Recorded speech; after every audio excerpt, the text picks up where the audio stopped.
দুনিয়াতে এমন কিছু কিছু খাবার থাকে যে খাবারের স্বাদের ব্যাখ্যা দেওয়া আসলে কোনোভাবে সম্ভব হয় না। আজকে ঠিক তেমন একটা খাবার খেয়েছিলাম যে খাবারের স্বাদের কোনো এক্সপ্লেনই আমি করতে পারছি না, কারণ এটা এত বেশি মজার। এক আপুর বাসায় খেয়েছিলাম, আসার সময় তার কাছ থেকে একদম ঝটপট রেসিপিটা নিয়ে এসেছি। আর সবচেয়ে মজার ব্যাপার হলো এটার জন্য আপনাকে মাত্র একটা টুকরা মাংসই লাগবে, আর একটা টুকরা মাংস দিয়ে আপনি ফুল ফ্যামিলি একদম পেট ভরে খাওয়াই দিতে পারবেন। প্রথমেই একটা টুকরা মাংসকে আমি পিস পিস করে একদম ছোট ছোট টুকরা করে এটা পানি দিয়ে সেদ্ধ হতে দেবো। পানির পরিমাণটা কিন্তু কমিয়ে দিয়েছি যাতে পানিটা একদম শুকিয়ে যায়। মাংসটা সেদ্ধ বসিয়ে এখানে আমি কাঁচামরিচ নিয়েছি, পেঁয়াজ নিয়েছি, রসুন, আদা সব নিয়েছি। এগুলো কুচি কুচি করে এখন কেটে নিয়েছি। কিভাবে কাটলাম দেখতেই তো পাচ্ছেন, বলার মতো তো আর কিছুই নেই। এদিকে কিন্তু চিকেনটাও ভালো করে সেদ্ধ হয়ে গেছে। চিকেনের পানি কিন্তু একটুও ফেলিনি, এটা কিন্তু একদম আমি শুকিয়ে নিয়েছি। তারপরে এখানে আমি একটু তেল দিয়ে দিলাম। তেলের মধ্যে চিকেনগুলো এখন ভালো করে আমি ভেজে নেব, একটু লাল লাল করে ভাজবো। চুলার আগুন কিন্তু একদম কমিয়ে দিতে হবে, তা না হলে কিন্তু একদম পুরো সব শেষ হয়ে যাবে। চিকেনগুলো একদম লাল লাল করে ভাজা হয়ে গেছে। এখন এখানে দিয়ে দিলাম পেঁয়াজ কুচিগুলি। পেঁয়াজ কুচিটা আমি আগে দিয়েছি কারণ এটা নতুন পেঁয়াজ, একটু সেদ্ধ হতে সময় লাগে বেশি। পেঁয়াজটা ভালো করে ভাজার জন্য এখানে আমি একটু লবণ দিয়ে দিলাম যাতে করে তাড়াতাড়ি ভাজা হয়ে যায়। তারপরে এখানে আমি রসুনগুলি দিয়ে দিলাম, সাথে কাঁচামরিচগুলিও দিয়ে দিলাম। এখন কাঁচামরিচ, পেঁয়াজ, রসুনগুলি একসাথে করে খুব ভালো করে ভেজে নেব।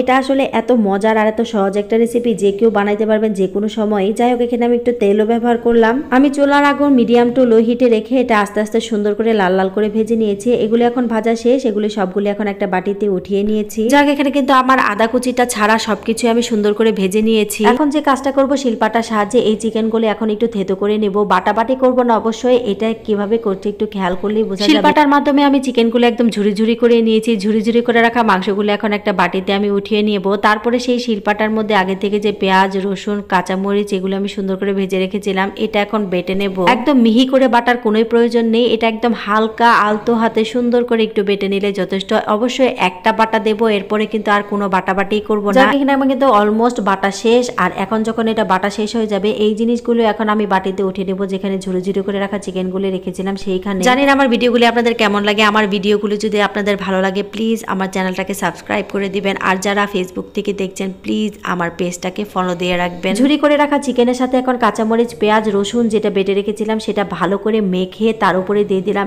আগে থেকে যে কুচি করে আদা রেখেছিলাম, সেই আদা কুচিটাও দিয়ে দিলাম। তার সাথে দিয়ে দিলাম এক ফালি লেবু। এখন সবগুলো উপাদান আবার একটু ভালো করে মেখে নেব। বিশ্বাস করে এখানে আদা কুচি আর যে লেবুর রসটা দিলাম, এরপরে যেটা খেতে এত বেশি মজা হবে আপনি কল্পনাই করতে পারবেন না। একবার যদি বানিয়ে খান অবশ্যই বারবার বানিয়ে খেতে চাইবেন। যাই হোক, এখানে কিন্তু আমার লবণটা একটু কম হয়েছিল, আমি কিন্তু একটু লবণও ব্যবহার করেছি। আর একটাও জিনিস বলে রাখি, এখানে কিন্তু খুব সামান্য আমি একটু সরিষার তেল ব্যবহার করেছি। আর এই খাবারটা যে কি পরিমাণে মজার, বারবার এক কথা বলছি কারণ এটা খেয়ে আমি পুরো পাগল হয়ে গেছি। অবশ্যই একবার হলেও বাসায় ট্রাই করবেন। আর অবশ্যই যদি ভালো লাগে আমার রেসিপিতে কিন্তু একটা কমেন্ট করে যাবেন কেমন হয়েছিল আমার আজকের এই রেসিপিটা। আজকের ভিডিওটা এই পর্যন্তই। সবাই ভালো থাকবেন, সুস্থ থাকবেন। আল্লাহ হাফেজ।